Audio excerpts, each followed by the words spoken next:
tightrope, using all the talents I was given, trying to keep my eyes on no. I'ma make it someday, I'ma find a way to play, I'ma be or stay. The time is now, even if it's not today. The time is now, even if it's not today. The time is now, even if it's not today. The time is now. For a while I was taking my time, got shut down, I'm feeling for the lines. Gotta get the blurry, now I gotta find my stride. How to get where you're going when you're missing all the signs.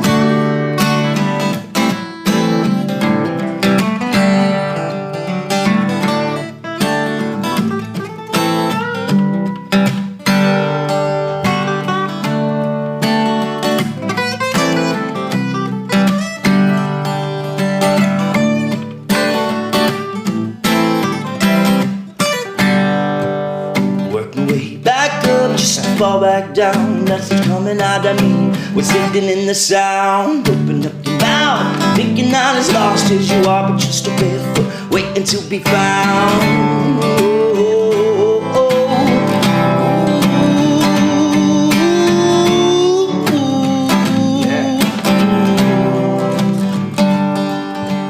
While I was taking my time, got shut down, I'm feeling for those lines. Gotta hit the blurry, now I gotta find my stride. How to get where you're going when you're missing all the signs.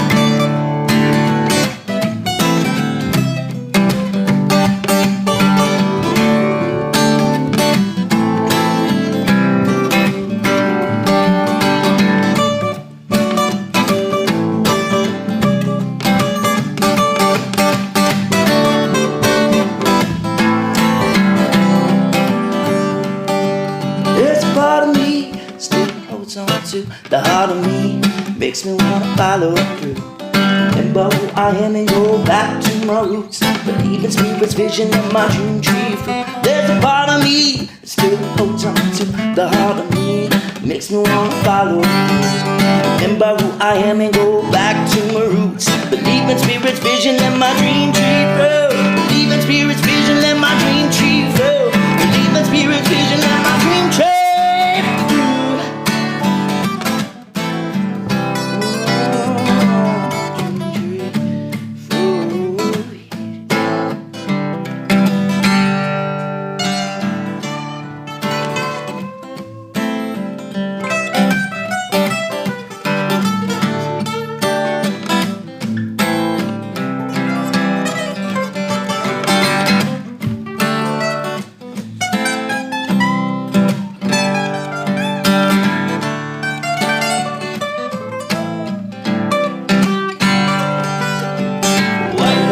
Taking my time, got shut down, I'm feeling for those lines. Gotta hit the blurry, now I gotta find my stride. How to get where you're going when you're missing all the signs.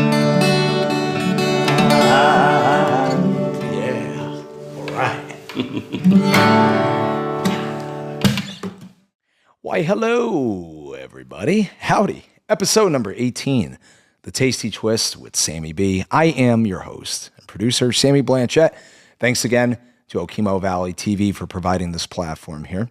You just heard from Southern Vermont singer-songwriter, loop master, and traveling troubadour extraordinaire, Sky Allen. How are you, man? I'm great. How are you feeling this morning? I'm doing all right. Well, we mentioned in the pregame, we're both a lifestyle of musicians. We're a little groggy to start things off, but that's whatever. Cheers to that. The magic bean juice. Yeah.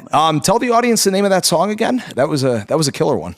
It's called Dream Tree Fruit. It's kind of a look into my current state as far as having settled and reached for stability in my life, and that kind of changed my musical path. And I was in a little bit of a writing hole for a long time, so writer's block, as they say. Yeah, getting back into it again. That song really brought me back to a place that I could feel like I could release something, and it was inspired by this valley. That's fantastic. Yeah. And where in Vermont are you based out of? I'm in Jamaica, Vermont. You're in Jamaica. Yeah. You mentioned, I think, a while back that you do stuff at Our Mother's Garden from time to I have time in the past. shows. Yeah. I love Alyssa and Kevin over there. They're wonderful. Very nice. Awesome. Now, how long have you been playing? And you did mention that you lived in Michigan at one point, right? But you've kind of traveled all over the country or the world. Michigan. Yeah. Originally from Michigan, outside of Detroit.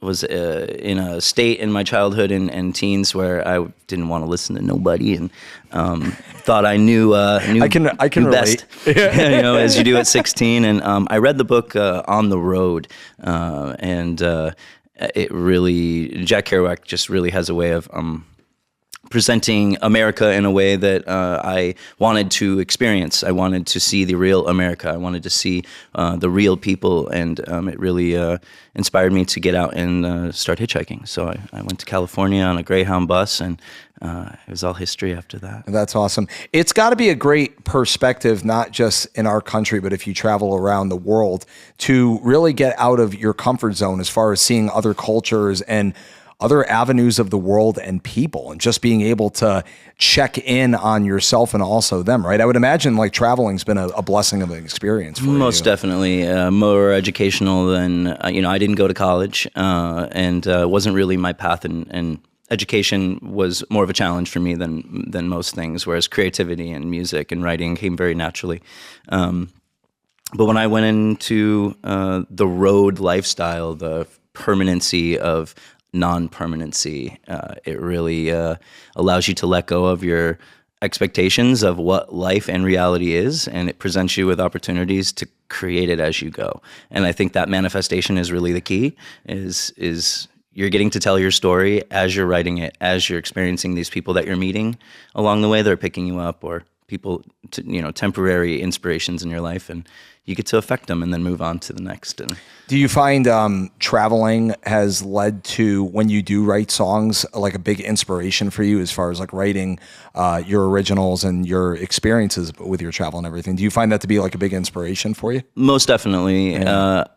I think through the lessons that I learned while traveling and hitchhiking, and minimally in that way, it allowed me to open my spirit in a way that wasn't really accessible to me before. Mm-hmm. I learned a lot about myself, my mental well-being, my coping with certain things that I struggle with, and allowing me to really address those things. And I think that's what comes through my music, is my prayers, my affirmations, my lessons that I've learned through that lifestyle. Yeah, that's good. Was guitar the first instrument that you picked up? I know you have a ukulele with you today. I do. I actually wrote my first originals on the ukulele. I was living in Hawaii at the time. It really inspired me. Big Island. How was it? Fun? That was most beautiful place I think I've ever traveled to. It has this energy about it that is unlike any other place I've ever been to, and the community is really what drew me in. Was intentional communities all over, and the ability to work, trade, and pick fruit for your stay, and the music there is very positive and light filled. It's very communal music as well, so it really inspired that in me. Did you get close to the world's most active volcano, Kilauea, at any point in time? We were on Big Island. Before the eruption happened, I was actually helping a friend of mine lead lava tours out there, so taking people out to the active You're talking lava. about the last big one in 2018. I was actually there when it erupted. Yeah, I watched a lot of that footage. I think it was over like 700 or 800 homes and businesses that it ended up destroying. And luckily, just that. It was because she's graceful and slow, unlike, some other volcanoes that, in a matter of hours, it kills a bunch of people and it takes out a whole town. Whereas this lava is very slow and methodical almost. And so people lost a lot of things, but not a lot of life was lost. I think maybe only one person was a casualty of that volcano. So when I was there, my biggest struggle with it was we actually had to evacuate my daughter and myself and my ex-partner out of our home because we were it was the gases, the fumes from the lava. Right. Does your daughter still live out there, or is she back, no, she's about an hour from me. Of the U.S. Yeah, she is. Yeah. She's still a jungle kid at heart, though. She definitely talks about it and remembers it, which is nice. Those are some of her earlier memories. So that's awesome. She's just over the border in New Hampshire, so I'm not too far from her. Oh, very nice. Get to have her and spend a lot of time with her out here, adventuring and kayaking and. Yeah. Oh, that's awesome. Yeah. kayaking's a lot of fun. Oh, yeah. Yeah. Did you take guitar lessons, or are you all self-taught? I'm all self-taught. I've never taken a guitar lesson. I'm actually happy to say that I am now studying with Bob Ray, who's a local aficionado, the best flat picker out in this valley of ours. You guys play shows together too? We've played a couple of times together live, Yeah. but really I look up to the man. He is extremely good, and I'm very grateful to be able to be taken on as a student. And I am not lesson trained, so honestly, I'm learning the basics. I'm going through and learning scales. And you would say on that note, you primarily have learned from ear up until this point. Correct. Right? Everything's by ear. Everything's by just like, oh, what does this sound make? And specifically, my training comes in my voice. I was trained in choir all the way up through 3-4 up. I did a lot of voice competitions. I did fine arts camp in Michigan, Blue Lake, a couple years in a row there, and went through a lot of voice coaching and things like that. Gotcha. So I feel like that's my primary. So you took more voice lessons than ever like guitar. Correct. Lesson. Yeah, exactly. How would you say when you write an original of yours, do you write the lyrics first and then put it together on the guitar, or is it kind of a mixture of both? Most definitely lyrics first. Yeah. It's been changing. I was in a hole there for a while. I wasn't writing. I was losing a lot of creative juice, I feel like, for a while. But when I got out of that, I was able to write in a different way, where it's coming out of me in inspirational blips, where I'll wake up in the morning and I'll get that little spark and start writing. And it's only on certain days. It's only when I really feel it in certain moments, I go, I need to write. And sometimes it's good, and other times, like Dream Tree, came out in, I would say, a matter of an hour or less. It's amazing. Sometimes originals can be done in 25, 30 minutes, depending on our mental motivation, or sometimes they take years. Mm-hmm. You never know. Do you find that's normal for most artists, that we're our own worst critic, or that we get in the writer's block sometimes? Yeah. I think creative people struggle with their own well-being in a lot of ways. I know for me personally, my writing block came from my struggle with depression, and that has always been and will always be something that I have to adjust my life for. Yeah. And so I think a lot of artists struggle in those ways, with stress, anxiety, and all those fashions. And I think that's really where writing block comes from. Yeah. Is not feeling that creative energy flowing through you. And I think the only way to do that is to unlock it, whether that be through an experience, or whether that be through meditation, or whether that be through traveling to somewhere, or many things could open that doorway. For me, honestly, it took a person in my life that came to me at a show and requested nothing but originals, and took me aside and took me under his wing and said, you need to write, and we're going to record you. And that was we recorded Dream Tree Fruit right here in Vermont on Stratton Mountain. That's awesome. When you when you mentioned that we all go through some form of depression, I totally 100% agree, especially from the layout of being an artist and an entertainer, because it's easier said than done. Everybody just goes, well, if you're not in it just to please yourself, you're in it for like the wrong reasons, or, money.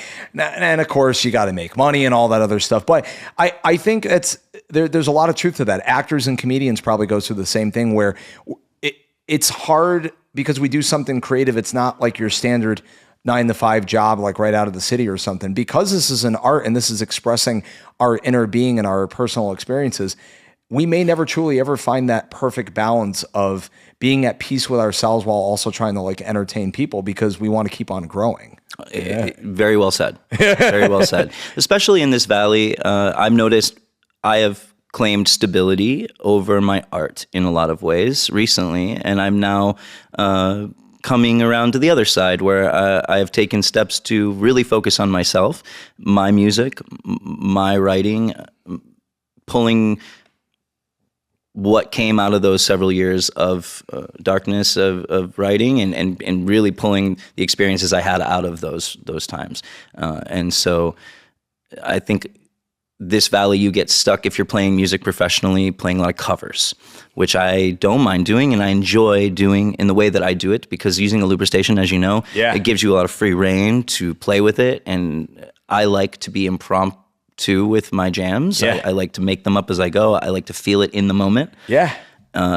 And I think that's true form of art right there, by the way. I'm taking my art back a little bit by little bit when I do that. And just keeping it my own and not trying to replicate the cover. As far as covers, like we mentioned, nothing wrong with a little Jerry, man. Nothing wrong with a little Jerry. Nothing wrong with a little Billy Strings. Little Billy Strings, Little Fish, all that jazz. So when you moved to Vermont, did you jump right into playing gigs out professionally, or did that take a little while to kind of grow into? Yeah, I got my first residency at what used to be Dover Forge in Dover. And it was wonderful there. It was a great local vibe, and it really got me attracted to the local Vermont scene. I like the people. I like the feeling that I get when I play for people here. It's so supportive of the arts and entertainment, you know.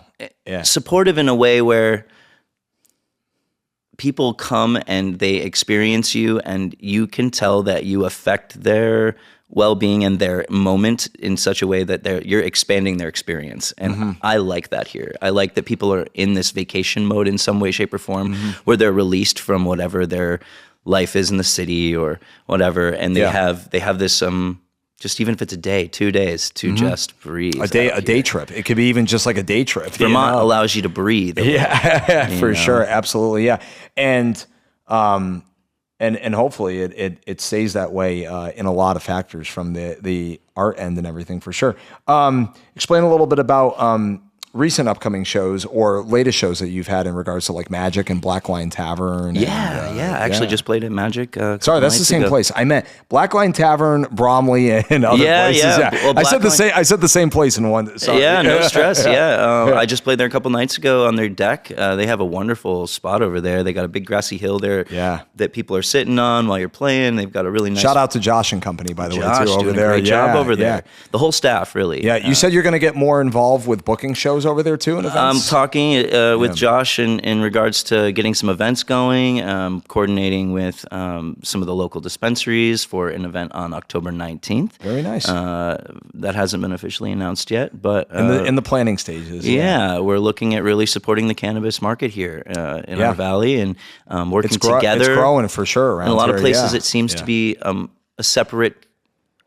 separated industry where there's a lot of competition. And I think in this valley, we survive and thrive on being a community. And I think that goes to show in our music industry. Much like doing a podcast like this. Like I've been talking to a few of my guests so far on like recent episodes, and that I think it's good to personally view it as healthy competition, especially in this beautiful state that supports the arts as much as it does. And of course, it's sort of like coaching or managing a team. You realize all the pieces and players that are on a team or a group or a community in this case.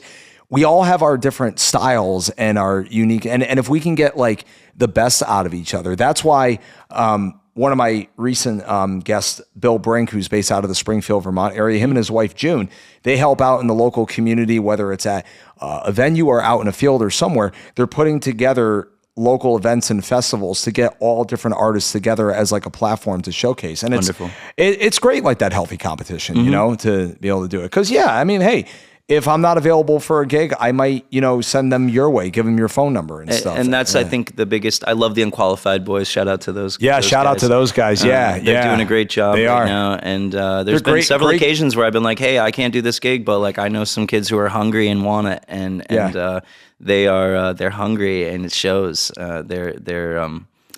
They just brought in Evan on keys. Evan. Doing a wonderful job. He's fantastic. I think it adds a lot. I've jammed with him a couple of times at the New American Grill. Shout out to Max and Jack. He's real good at the Thursday night open mics and everything. He plays like 8 or 9 instruments. All the way. And he's worked for the town of Winhall forever, right? That's been his, he works at the transfer station. Yeah, the transfer station, which is a fantastic gem of a spot, by the way. For $25 a year, right? If you're a resident, right? I mean, I go there for their swap swap shop. They have a wonderful. We should put a concert there, right? I mean, that's a good idea. Yeah, it is. I like it. Can you imagine like the old Disney movie, The Brave Little Toaster, with the lamp, the toaster, the blanket, and the vacuum? And we all just wear stuff we find at the swap shop. Yeah, and you just put like lights all around them blinking as you're playing music. Oh, yeah. All of a sudden, one of them comes alive going, "Master." You're on Instagram at Sky Allen VT, correct? Yeah. Oh, good memory. Yeah. Just restarted that. I was within that a couple of few year period of. You were off the writing. grid I of was social off the media for a grid. little while. I came to Vermont and I wanted to hermit away, and I did. And it was. You wanted good to be for one me. with the turkeys and the cows, not the screens. Yeah. And social media is a positive thing for us musicians. I see the benefit it has. It is also a whole responsibility. It's coming. It's a responsibility. I view it now as like doing your homework at night when you're catching up on things. But regardless of all the negative that has come from social media over the years, as far as the angry comments, the angry posts, blah, blah, blah, that is more of a psychological discussion that speaks about the human doing it themselves. But yes, to that point, extremely important social media between whether it's Facebook or TikTok, which you don't use, but it's part of it, but Instagram. We also have ways that we're promoting our music as well too, as far as people being able to listen, like Bandcamp, DistroKid, Linktree, Spotify. Are any of your originals over the years on those streaming platforms? Everywhere you can listen to music, you can listen to my originals. I don't have everything released. On Bandcamp, I actually have a bunch of stuff that's pretty raw and unreleased from a Galactivation album I did with Hannah's Field, my band that I work with out of Connecticut. Gypsy reggae band. They're amazing. Shout out to Hannah and Bliss. Where in Connecticut? They're out of Simsbury. Okay. They play all around the area, and we've played out here several times. We opened for Mahali over at Mount Snow for Reggae Fest this last year. That's awesome. Yeah. It was a wonderful show. It was also a very snowy show. He's got my boy originally from Connecticut playing drums with him full time. Adrian. Adrian's shout out to monster. Adrian Tramontano, man. Yeah. He's and his best guy. friend Tim Palmieri from Lotus. Shout out to Tim also as well too. Yeah. It's a joy to be able to play in a community of musicians that are so talented. And inspiring to see. I really appreciate what Mahali's been doing recently. Did you get to sit in with him or just open up? Didn't sit in with him. He was actually, the storm kept him back right up until showtime. Oh, really? He didn't show up, I think, until like 5 minutes before he got on stage. It was the March 24th, so it was where we got that big snowstorm last year. Oh, So it was a fun one. Everybody that showed up to that show, more power to you. Mother Nature seems to be determining that winter will start when it's supposed to end in March. That's the nature of the Northeast now. Yeah. Do you ski or snowboard too? Speaking of transitions, I snowboard. Yeah. Where's your favorite mountain? I ride Bromley. I think it's my favorite mountain. I have ridden Stratton. I like Stratton. It's a great, well-kept mountain. But the vibe at Bromley is unmatched. Oh my God! Yeah. I really appreciate the elders that ride there, and the community. It's all that of what there. 49 trails, right? Still, it's a pretty and the trails are wonderful, and they do a great job keeping it up. Snow crew, great job. They really do a good job of keeping it safe and fun and. Wasn't it originally founded by the guy who started Pabst Blue Ribbon? That's what they say. That's what they say. Yeah. Hence why they have so many trails on the slow quad side Pabst. Right? Yeah. My favorite trail is Pushover. If anybody has ever ridden. I've only skied Bromley a handful of times in my life. I would say the more claim to fame I have with Bromley is not only playing music on their deck and inside during the winter, is the Alpine Slide. Oh, yeah. Where that is like a dangerous Alpine Slide compared to like a roller coaster. If you haven't gotten your Bromley tattoo on your elbows. The abrasion. You got it. That's your rite of passage here at Bromley. Oh, wait, no. That burn on my index finger, that was from the toaster the other day. You ever like open up the toaster and you get the bread like quickly all of a sudden? Yeah, they got to find a better situation for that. Yeah, or just not be a before coffee idiot, which is what I was. I didn't have my first sip of coffee. Yeah. Gotta have. Speaking of which, cheers to caffeine. Yeah, caffeine. Cheers to caffeine. I love all that artwork, by the way. We should give a shout out to the guy that did the artwork. Eli Porter.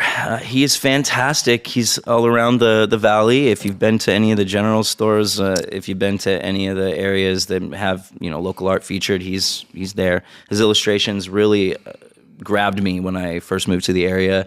I appreciated them in so many ways every time I'd see them, and yeah, I finally reached out to him and told him about my idea for my merch line, as well as just I wanted an image to represent my album cover, and I didn't want to just throw something on a t-shirt. It's got to mean something. I wanted it to mean something. I'd never made a t-shirt before for Yeah. my merch. This was my first attempt at it, and so I'm so proud of him and the vision that I just threw him a bunch of ideas and said, this is what I want. And he created this wonderful dreamscape. It's got a lot going on too. I really love the circle rainbow on it. Yeah.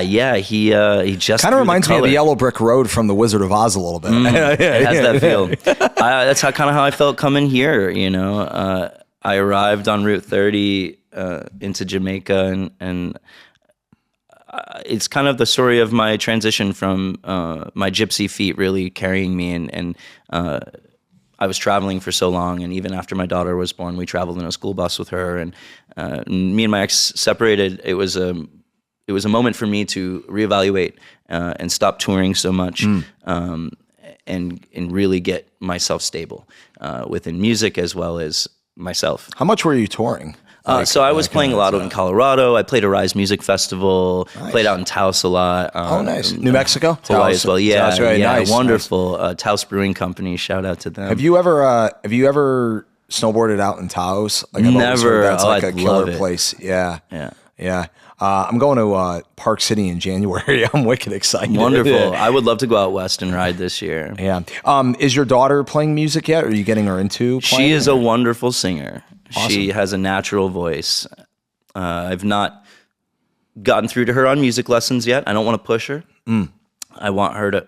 I was afraid. Kind of guide her, just let her sort of figure it out. And then, with guitar specifically. And then if you can be there in the back, like for help just after to support. that. She Right, knows. She goes right. to my gigs. She sees what I do, and I share that with her. And we play. I'll play random songs with her, and she makes up words, and she's really, really good. That's at making up important, by songs. the way, too, having her come to the shows, because she'll learn a lot, even though if she's at a young age, as far as like developing still mentally, they pick up on a lot of that stuff when you're younger, when you expose them, especially with being like, yeah, go dad. It's so cool to see that. So it makes me really happy when she's there. I love playing, showing her that I can accomplish.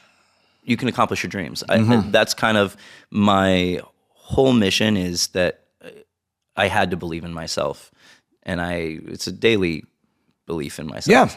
Yeah. It's never 100%, but as a father, you're trying to set an example, and that is one of my main ways to set that example, is saying like, this is what I'm here for, and I will do that. And I'm not going to just sit here and wish that I was doing it. I believe, while depression and being hard on yourself has a bad sound and like a bad look to it, I think it also depends on the perception and the nature of which it's like being taken into context. Because on the one hand, like you mentioned, it's a struggle, but it could be a great way. Like, say, I'm a big sports guy, like I don't know, the greats like Michael Jordan and Tom Brady, just to name like the two biggest GOATs like in professional sports.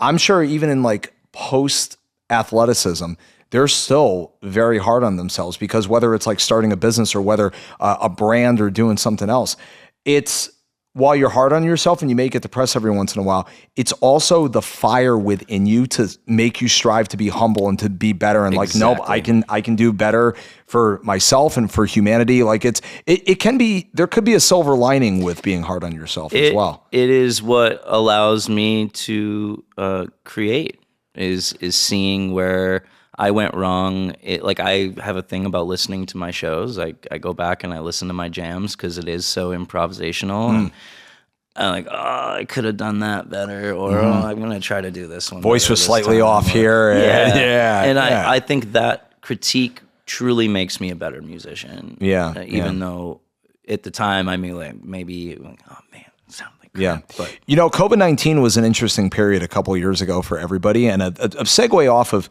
critiquing the videos, one of the things I could have picked up on was how I talked in between songs on Facebook Live as far as like overall like public speaking. Did you do Facebook Live during COVID? Like, did you have any experience with, we were stuck at home, like just looking at the walls, but hey, there's also Venmo and PayPal of how you can make money to kind of pay the bills and get things through. Did you have any experience with stuff like Facebook Live? Or? I did some TikTok live streaming and some Facebook live streaming. Yeah. That was also right around the time that I deleted all my social media. Right. I think a big part of the reason why I deleted my social media right then was COVID was a time that there was so much separation happening between people. Between humanity as a whole, yeah.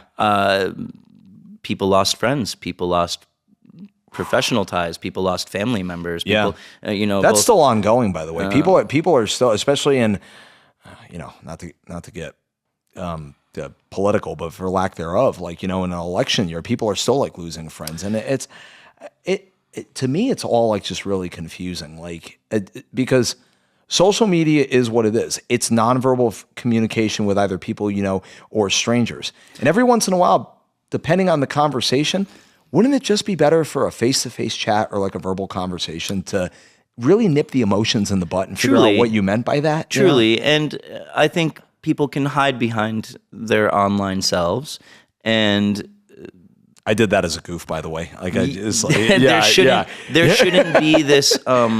There's a separation between what people say online and what they're willing to say in person.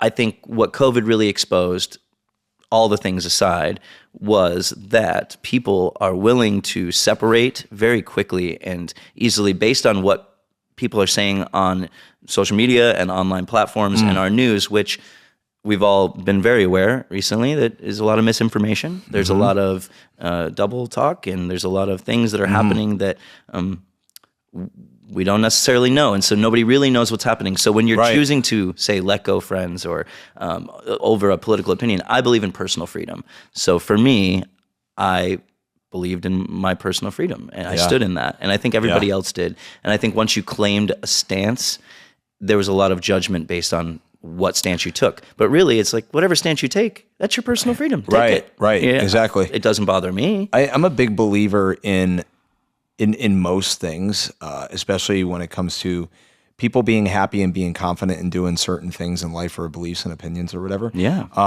Stay in your lane, and certainly don't be afraid to agree to disagree, I believe that. And there shouldn't be, if we became friends because of something funny and something loving that you said years ago, and all of a sudden years later some conversations take a turn because of some disagreements on politics or all the other stuff, I'm a big believer in like, dude, unless you like physically assault me or steal money from me or do something worse, I don't care what anybody believes. I'm happy to always remain your friend. That's always, I think judgment is very quick with some people, and I think specifically through our screens, it's very easy to make a quick second judgment or decision based on what you're seeing.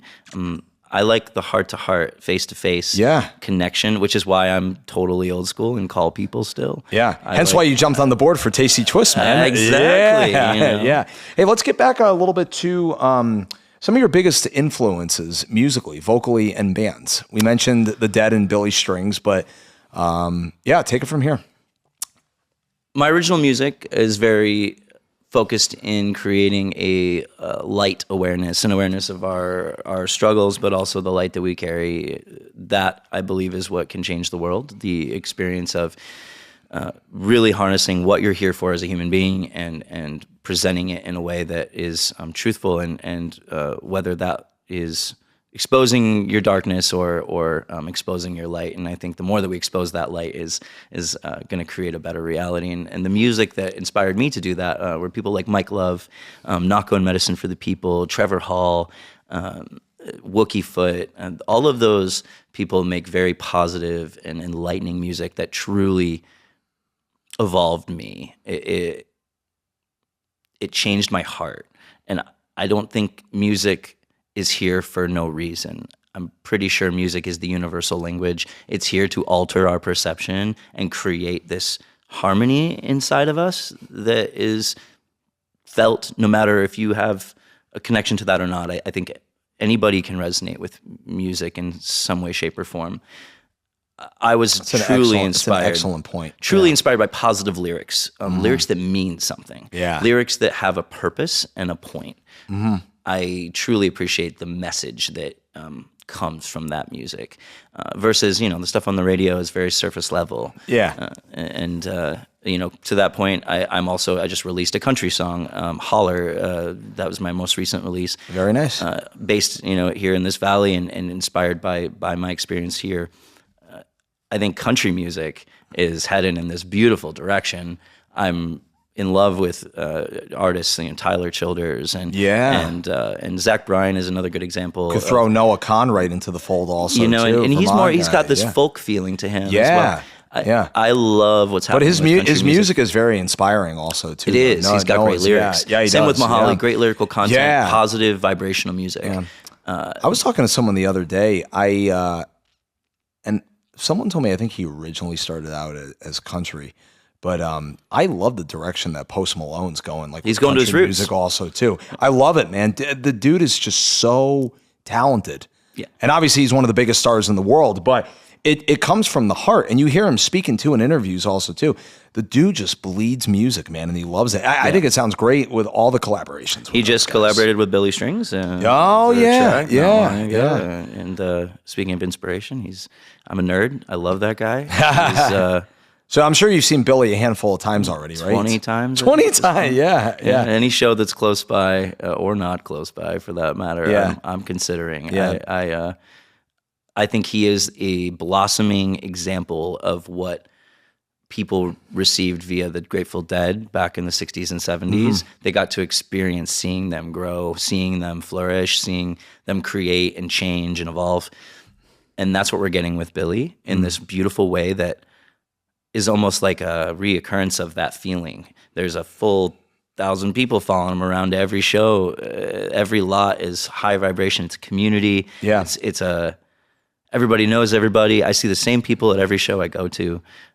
It's wonderful. Did you go to the shows that he played with Fish? Did you know he was playing with Fish? No, I called it, but I was not at the shows. I knew it was going to happen. I was hoping it would be the Mansfield Fish show. I went down there for Sunday show. Yeah. I never missed that Sunday show, and I was thinking that might be when they do it, and it was not, unfortunately. He sat in Michigan with them. I think he did 2 nights, if I'm not mistaken. One of my all-time favorite guitar players, Derek Truck, sat in with Fish. When was that? SPAC last year or something like that? Or I'm not sure, but I just saw Derek Trucks at SPAC a couple weeks ago. Yeah. With Tedeschi Trucks Band. Tedeschi Trucks Band, yeah. I love when Trey sits in with them. Yeah, I love when they do when Trey sits in with Tedeschi Trucks Band, and then Derek sits in with Trey Anastasio Band. But to have Derek just come out with Fish and just play like an entire second set. He was one of their only sit-ins. I feel like they've only had a couple of sit-ins. Billy Strain, so, I mean, that being said, they also Fish never really has openers also too, right? It's just only them. Yeah. Derek Trucks is a madman. He does things with that guitar. I've never seen somebody treat a guitar like that. It's and he does it in open E tuning, some of the strings are different tuning than standard, obviously. And I know he mentioned that in an interview. I saw him so many years with the Allman Brothers Band, the last incarnation with Warren Haynes, O'Teal from Dead and Company on bass. And I've met Derek personally. The dude. He's on a whole nother level as far as the sound on his guitar and just the emotion and feel. It's the emotion. Right. It's the emotion. And so that's a good segue, because the emotion and the confidence that goes in with singing strongly and playing strongly, audiences dig the hell out of that. And that, I think, is where you say music is the universal language. People are looking for that out of the artist to prove that, in the live setting as well, too, I would imagine. I agree. I think that's my biggest reason of keeping things improvisational in a lot of ways. When I was touring on my solo stuff, originals mainly, and I was doing a lot of music festivals, I was making up 2 or 3 songs a set. I would set a loop, make a beat, and let myself freestyle channel to that moment. I don't ever remember what it is that comes out of my mouth when that happens. Sometimes it's perfect. It's perfect for that moment right then and there. And I think I need that in art. I need that surprise and I need that openness. That's how I create.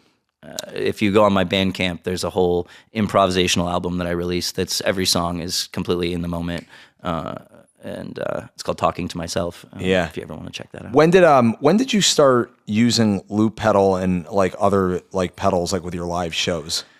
Well, that started.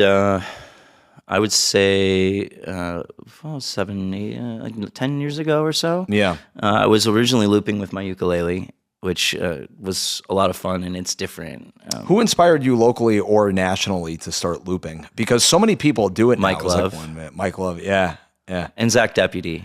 Yeah, oh yeah. I would say Mike Love is one of the best reggae musicians currently. If you haven't seen him or There's no connection. Is he G Love? No, G Love is different. Yeah, right? that's Special Sauce. Yeah, okay, no. yeah. Mike Love is. Have you had a Special Sauce, by the way?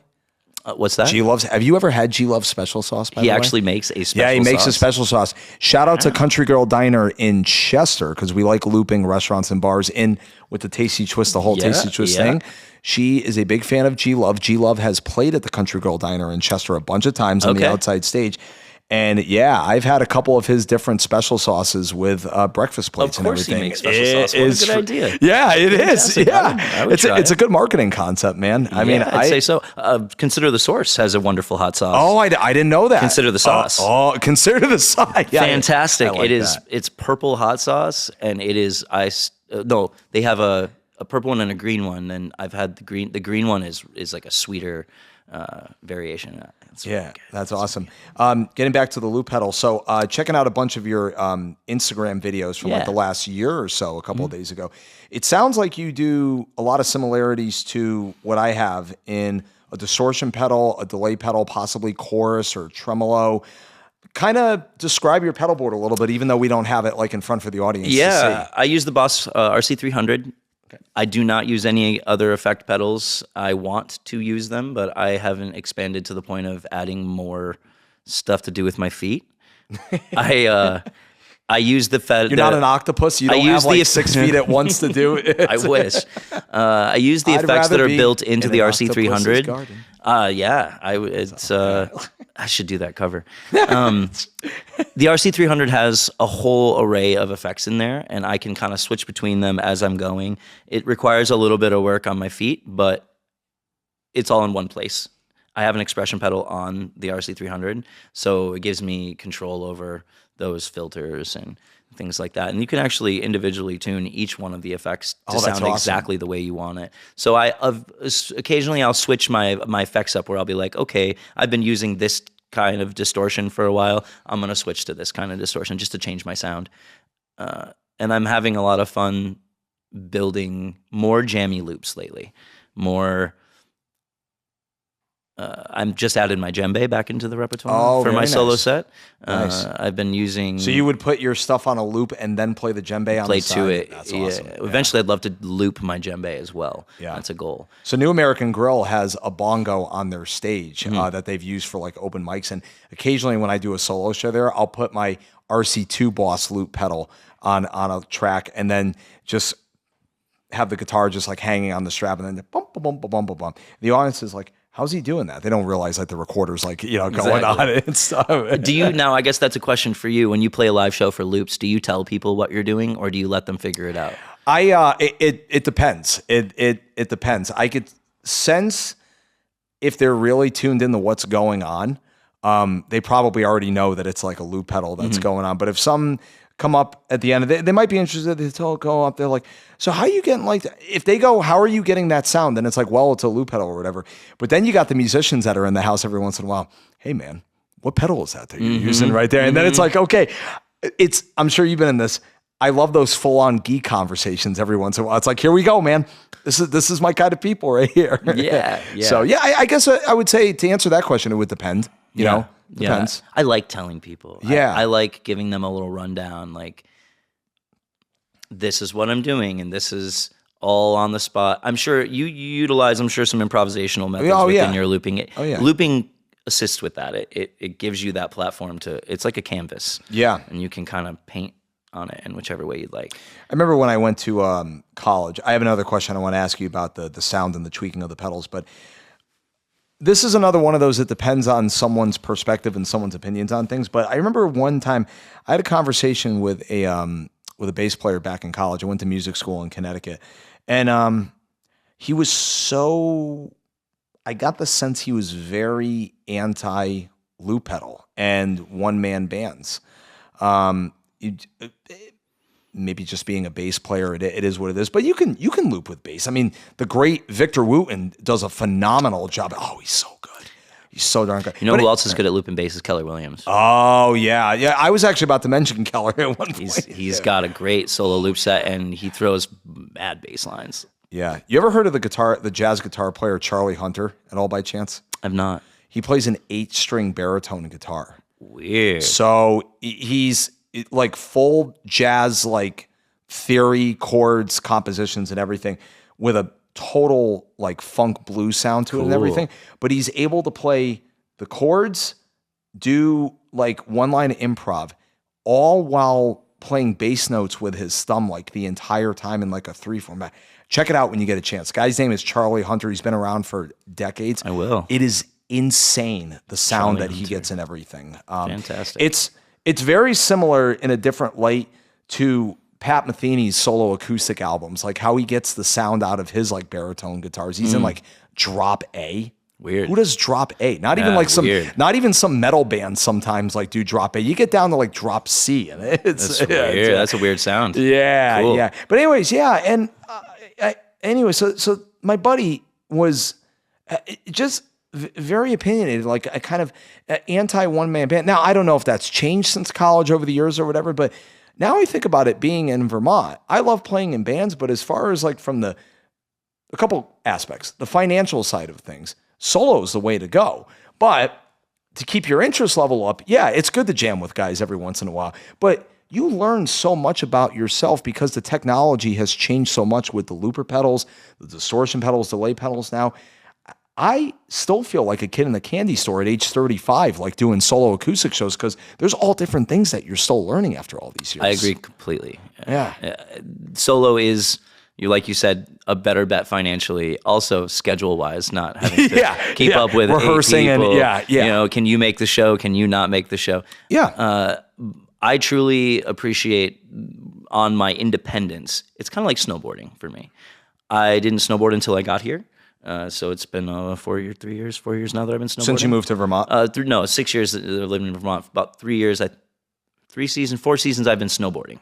And I taught myself, and other than shout out to Brooke over at Mount Snow for giving me my first lesson. Shout out, yeah. She kind of gave me the foundation, but it's like snowboarding where it's an independent sport. It is something that I get better at only if I want to get better at it. Mm-hmm. And that's how looping feels to me, where it pushes me as an independent artist. It's something I can do on my own to get better. And it allows me to push my own boundaries.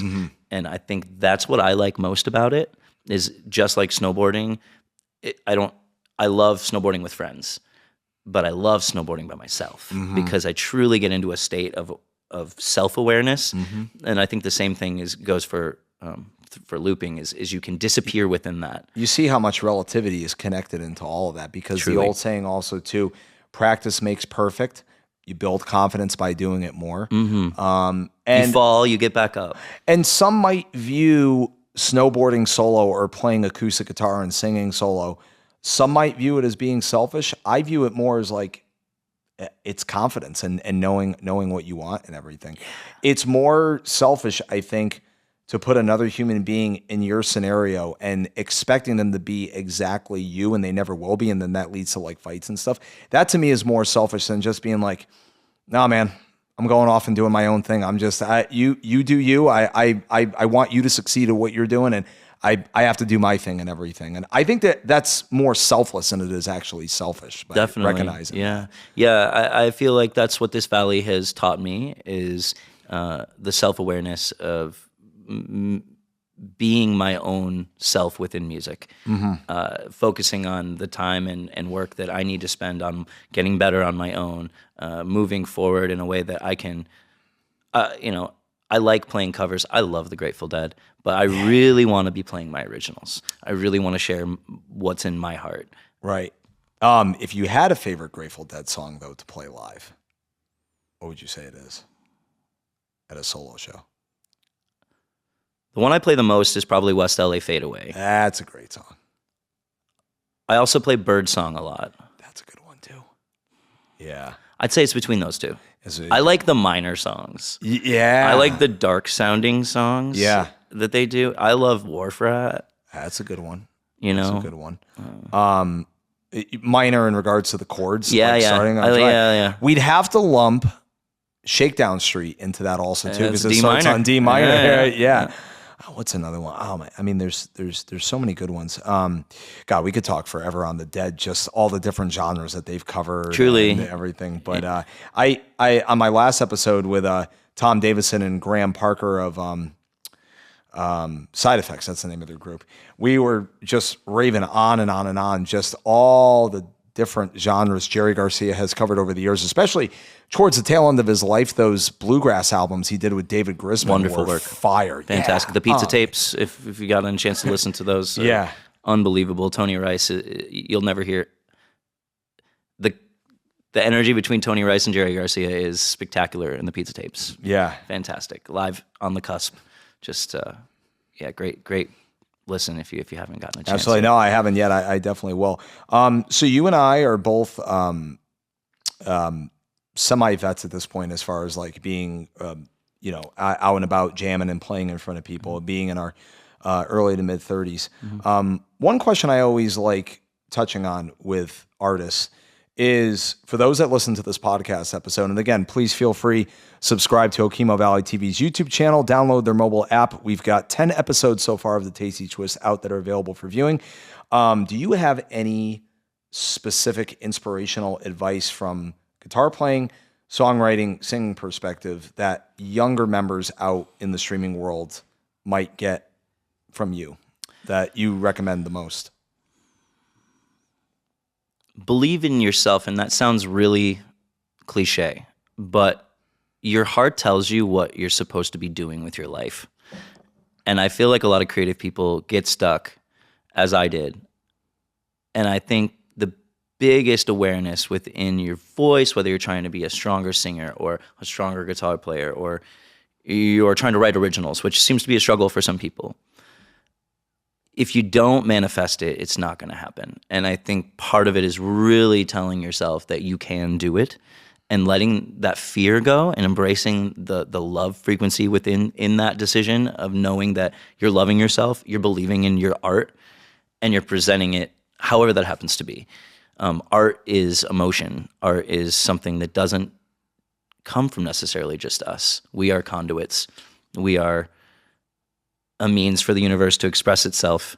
So through art, through music, through writing, through any of those passions that a lot of people are chasing, it takes that first step of really committing yourself. And getting out in front of people to expose it also. And exactly. Committing yourself to yourself, and knowing that if you do get out there in front of people, that you are doing your work. You are in your mission. You are walking the path that you're supposed to be walking, and being certain in that.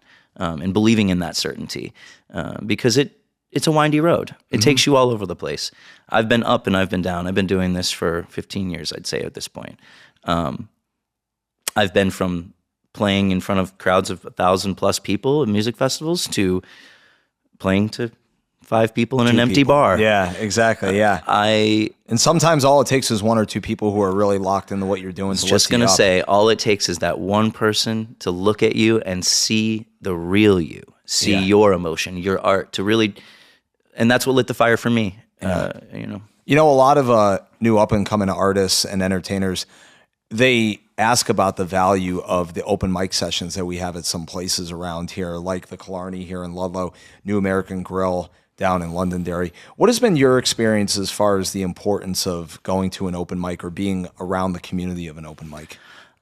Support is immense. Specifically, I have not gone to the open mic at New American Grill. My experience specifically with communal music in that way was in Hawaii. There is a wonderful scene there of open mic type energy where it's crazy because you show up at the Kava Bar and the Kava Bar is full of everyone that you already know, and 8 to 10, 15, 20 people are going to want to play music that night. Mm-hmm. And you know that every one of those people's songs is going to fuel your spirit. Mm-hmm. It's a very positive world that they're creating. And when you step into that vortex, it's powerful. And so that open mic is so supportive, but at the same time, you get up there to play and you've got like 8 or 9 djembe players, drum players that just jam right along with you. So like you think you're going to have this little slot where you're going to play your song. You play your song, but you're going to have all the drums. You're going to have everybody singing along, everybody's support and undivided attention. And that was what felt good to me. That's what really inspired me to play my original music for people. I had not written music until I moved there. I had not shared music with people of my own ever, and seeing the ability, seeing it around me, it truly opened me up. And I think open mics are a huge, crucial part of trusting in your power and believing in yourself in that way, and really manifesting that in yourself is taking those little risky spots where an open mic is a great start for anybody that's writing originals that doesn't gig out regularly. Great start to be able to just get your feet wet and sing to people who appreciate that you are singing your song to them, because that's what they need too. They need that support. I think one of the best parts of that whole point that you make, which I completely agree with, is another unique element to that is with those group of people, for example, say most of them are just meeting each other for the first time. Like in a lot of cases, all the people here that I'm interviewing, like yourself, like I'm meeting you for the first time today, to just be like, oh, you've never jammed that song before. Don't you have to practice? Nope. Let's just give it a whirl and just see what happens. Yeah. And so in a way, doing this podcast has kind of felt like an open mic for me, meeting a lot of people for the first time and just jamming on songs I've never heard of before. And just, here's a note. Let me bend it. Let me just hear what you're doing. Okay. I'll go to that scale. I'll think of that chord, see if that fits in with there. And nobody bats an eye. We're just having like a great time. And I think that's like the human element of this, what we're doing that feels so unique. So that's an excellent point on that. Yeah. Any new original music on the horizon as far as going into the recording studio with? Yeah. I'll be working at Factory Underground in Connecticut, if you've heard of it. Really notable studio there. Be working with my band Hannah's Field, that I've been playing with for several years now. Wrote a bunch of songs with Hannah for Crystal Vision, which is one of the releases if you want to check them out. Hannah's Field, Crystal Vision, it's a good album. We will be recording my song Intention, which is not released yet, in the studio there, full band. So it's been time just to get everybody together and have an arrangement and know exactly where we want to go with it. I originally was going to release an acoustic version of that song, and I decided not to because once I played it with the band, this is the only way I can hear it now. That's the only way I can hear it now. Exactly. So we're going to do that. Yeah.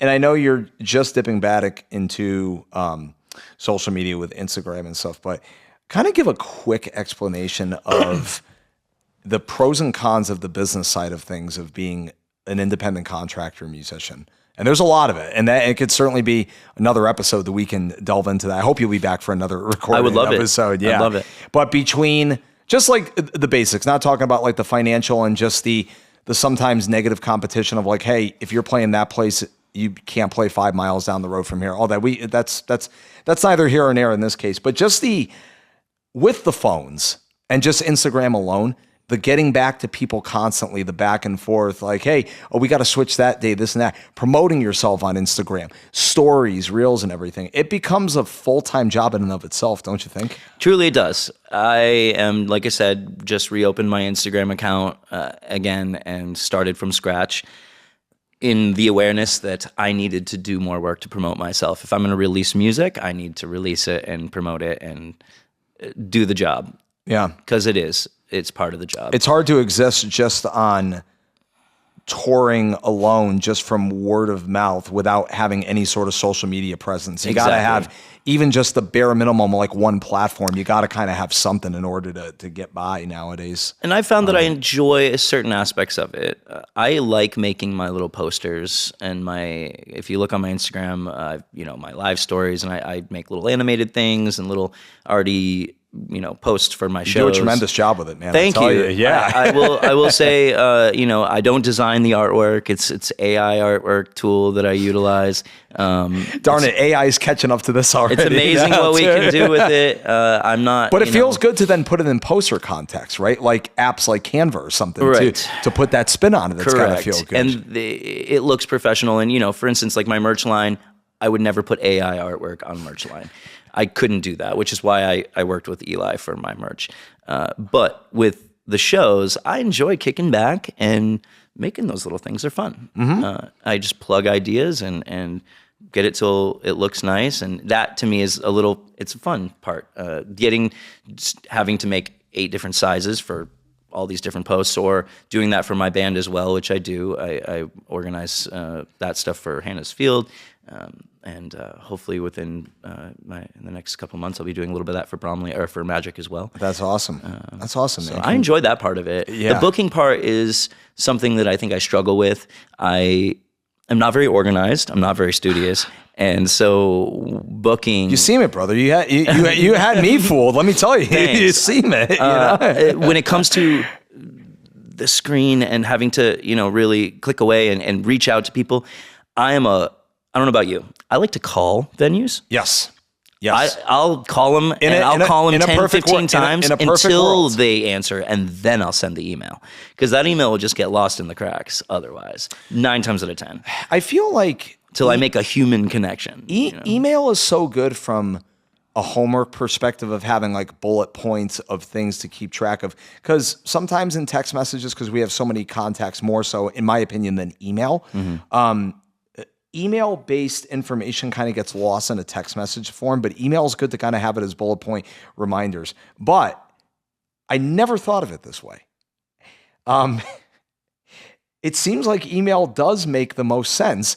After you've had a full-fledged conversation, email's kind of the recap of what you were initially trying to... That's how I operate. I want that email to and I gotta remind them of the conversation. I got to start doing that more now because that makes so much sense. Yeah. Yeah. I mean, honestly, I look at your platform and I'm like, man, I kind of want to put a magnet on the side of my car with my promotional information. And you've got a great platform. It looks like you're doing music full time, pretty much, correct? Yeah, just about. Yeah, I would love to obtain that. I have a daughter, so my time is. Yeah, what else? I have to work full time. What else do you do for work besides? Right now, I manage Bromley View Inn over on Route 30. Yeah. Oh, so you know what? We talked about that. I'm an innkeeper over there, which I love sharing the magic of this valley with people, and that's what that job is truly just being there as Vermont. Yeah, and showing and telling them where the cool spots that I'm going to tell them about. The spots that I won't tell them about, I don't. So as an innkeeper, are you cleaning the rooms, managing the front desk, all of kind it. of being the point of contact Breakfast, for everything? Go to this waterfall, go to, not my special waterfall, but go to this one. Don't tell me about where it is. Yeah.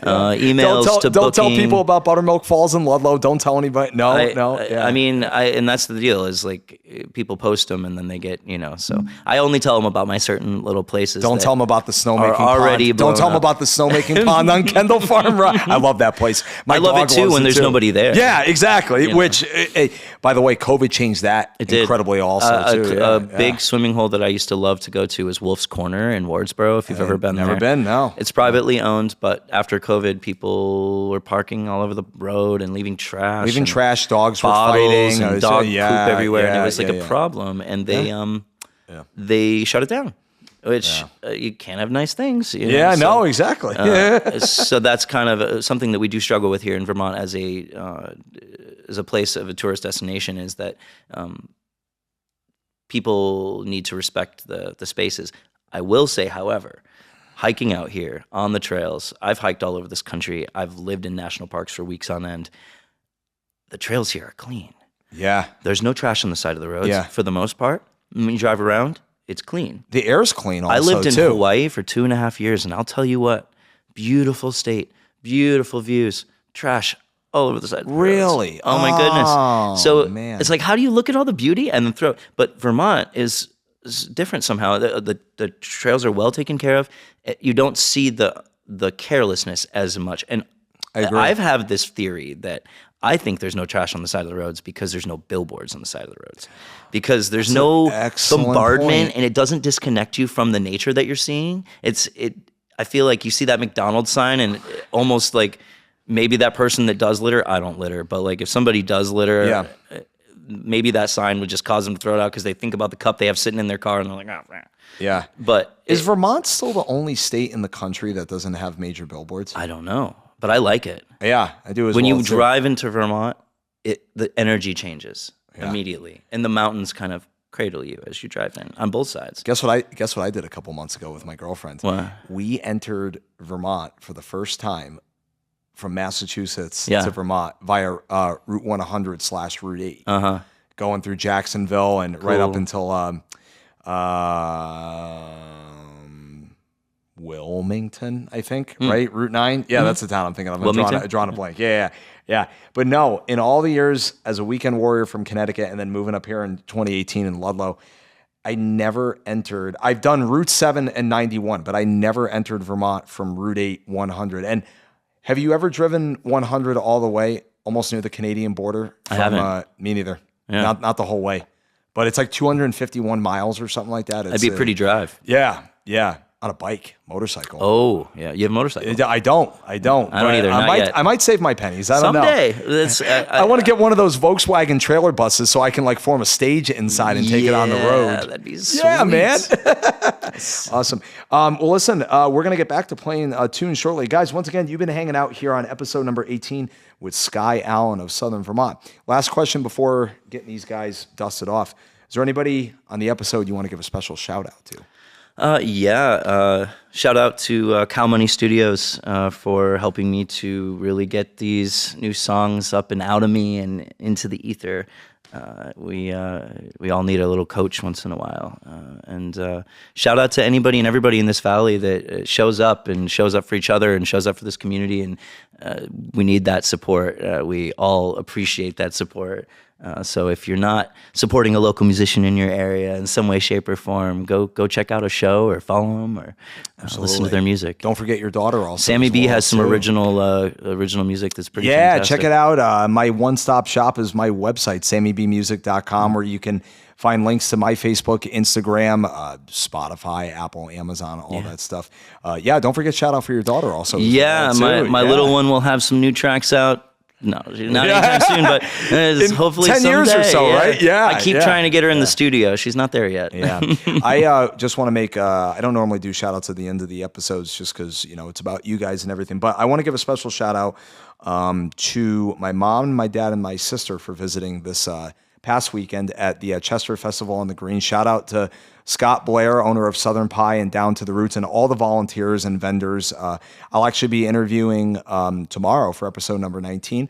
Ronica Humphrey of Queen of the South Kitchen. Good food truck you should check out in Chester, right. by the way. About good food. But I also want to give a shout out, lastly, to my grandma and grandpa, Ray and Jan Blanchette, who recently, they're 88 and 89 years old. They had some surgeries recently, so they're recovering and everything back home. They're doing okay. That's good. And also just a special shout out to my my Uncle Glenn Webb, who's going through a little bit of a tough bout health-wise right now. So shout out to him, my Aunt Lisa, and my cousins, Evan and Sarah, back in Connecticut. Guys, it's been fun with Sky Allen. Dude, let's get back to the originals, man. I'm about it. All right, let's do it. All right, we'll see you back shortly for those.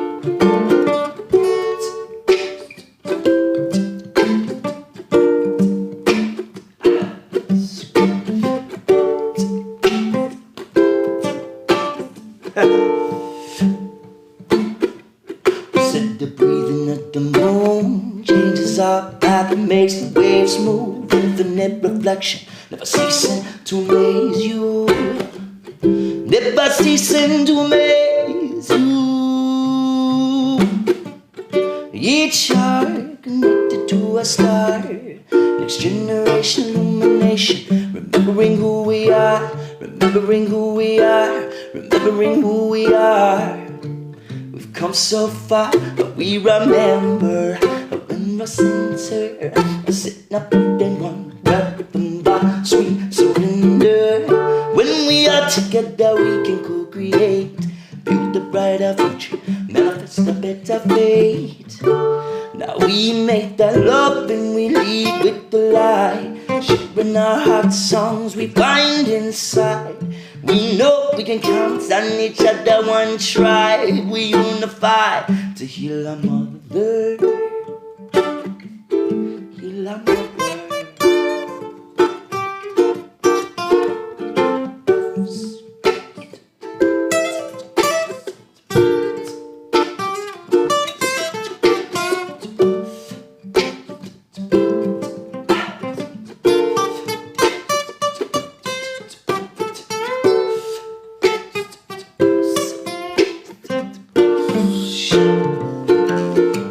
I said now we not believe in the lies no more. We're waking up when we're settling the score, taking back the odds that have been stacked against us. We're relentless, expect us. And hold on to the hope with a drop up and a hive mind. Together we're never alone. Embrace the unknown, surrender to the flow. Embrace the unknown and surrender to the flow. Embrace the unknown and surrender to the flow. We remember and we're center.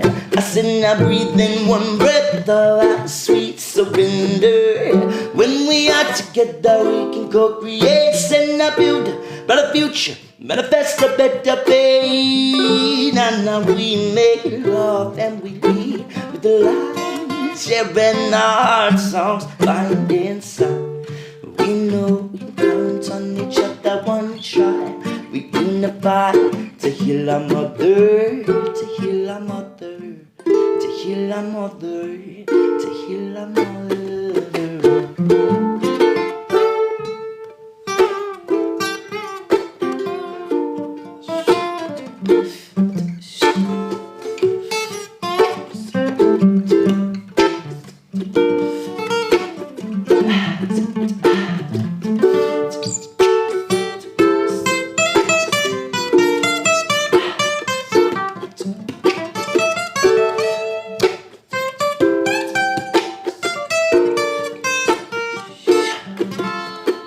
That light centers me indefinitely. I'm patiently preparing for the blessings. I'm manifesting lessons, heart centered destiny. I will I conscious and connected to divinity. Life is but a dream, an illusion in our minds. Yet we know it's time to stand up and rise. Yet we know it's time to stand up and rise. You stand up and rise. We remember when we're center, and I sing, I breathe in one breath. Our sweet surrender. When we are together, we can co-create, build a brighter future, manifest a better fate. Now we make that love and we lead it with the light, sharing our song we find inside. Now we so one try, we unify to heal our mother, heal our mother. One try, we unify to heal our mother.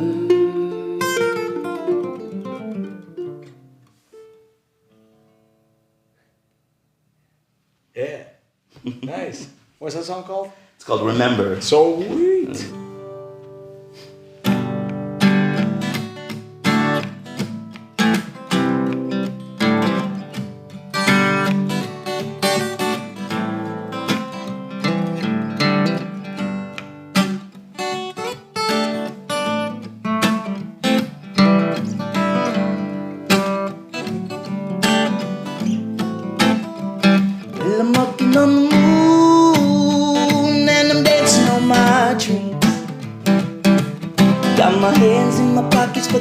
ripping at the seams. Myself by the riverside, woke up from myself into a state. I was stupid, but I knew that I was capable of finding me some better days. Better days. Better days. Better days. There's a way, so they say, but I keep pace, going in my own direction. Doesn't matter which way you go, just know what really matters is your intention. There's a way, so they say, but I keep a pace, going in my own direction. Doesn't matter which way you go, just know what really matters is your intention, your intention.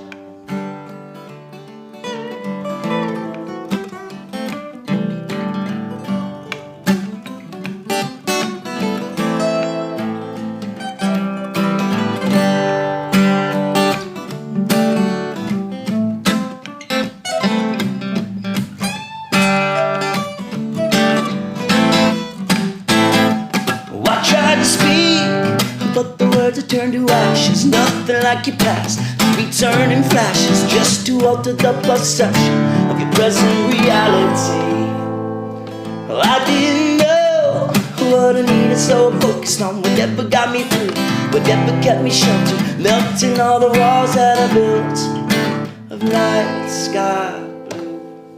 There's a way, so they say, but I keep my pace, going in my own direction. Doesn't matter which way you go, just know what really matters is your intention. There's a way, so they say, but I keep my pace, going in my own direction. Doesn't matter which way you go, just know what really matters is your intention, your intention.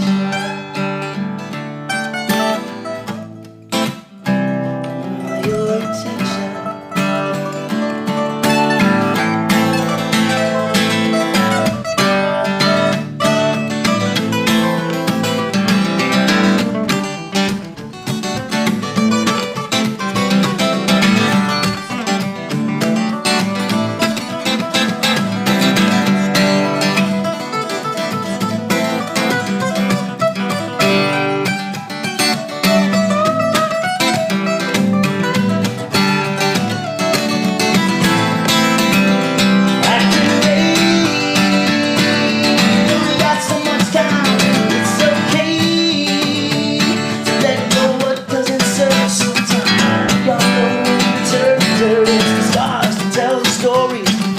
Lessons that we learn, that we learn. Activate, activate.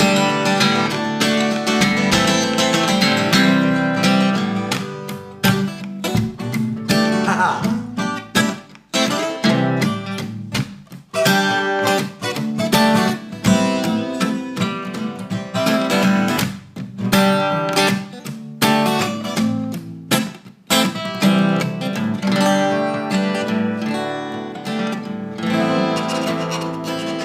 Walking on the moon and I'm dancing on my dreams. Got my hands in my pockets, they ripping at the seams.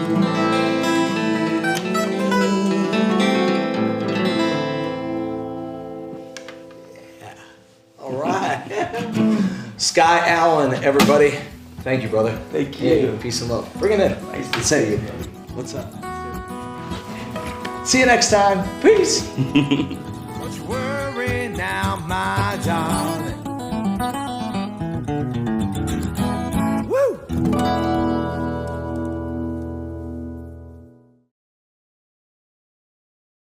Hey everybody, thanks for watching this episode of The Tasty Twist with Sammy B. You can watch all the episodes of this podcast on Okemo Valley TV's YouTube channel. Please like and subscribe. You can visit their website, okemovalley.tv, consider downloading their mobile app, or watch them on live television via VTEL, channel 166 and 167, Comcast 1076 and 1086. Are you interested in supporting a local media station? Please consider becoming a member today. Visit okemovalley.tv for more information.